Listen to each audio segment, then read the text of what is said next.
Kapag binuksan nyo ang Facebook page ng AIA, ay ito nga ang inyong makikita.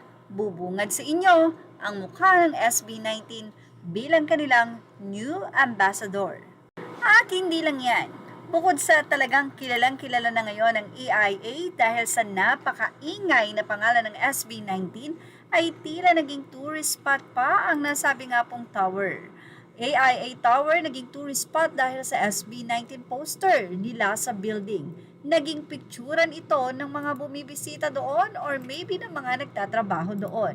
Katulad na lamang ng lalaking ito na nagpa-picture na si Dion Greg Reyes at Ania at AIA Tower.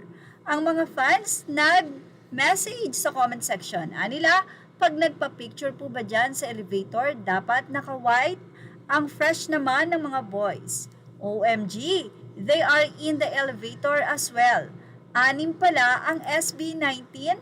Yes, I know, right? Sabi naman ni Dion Greg Reyes sa kanyang Facebook. Still a hero, hinati sa elevator, charot.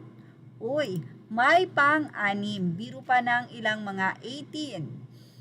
Ay basta may AIA na ako. Saan po ba ang building nyo para makapagpa-picture na din sa elevator? Ayon, grabe po. Mukhang sikat na po ngayon ang elevator ng AIA building. It's because of SB19. Ganyan ang impact nila kapag naging endorser sila ng isang produkto. Hindi pa talaga napopromote ng agad-agad pero dahil sa 18, nako, i-spread kagad ito.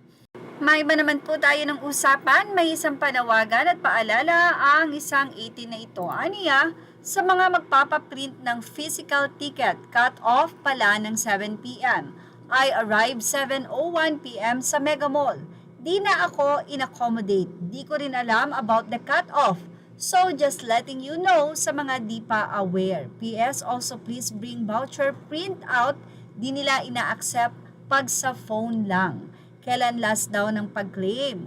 O sabi po ng OPP before, pinaalalahanan nila na dapat daw ay wag nang makipagsabayan sa haba ng pila. So ilang araw na lang po, dapat ma-claim nyo na ang inyong mga tickets para iwas aberya.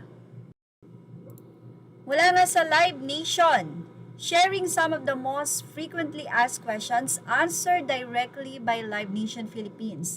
Baka may questions ka pa dyan, Caps, lapag muna and we'll help each other out. So, narito po ang mga dapat gawin at hindi sa parating na concert ng SB19. Well, say ng isa, shucks, bawal pala onesie bag, hahaha, yun na sana gagamitin ko eh.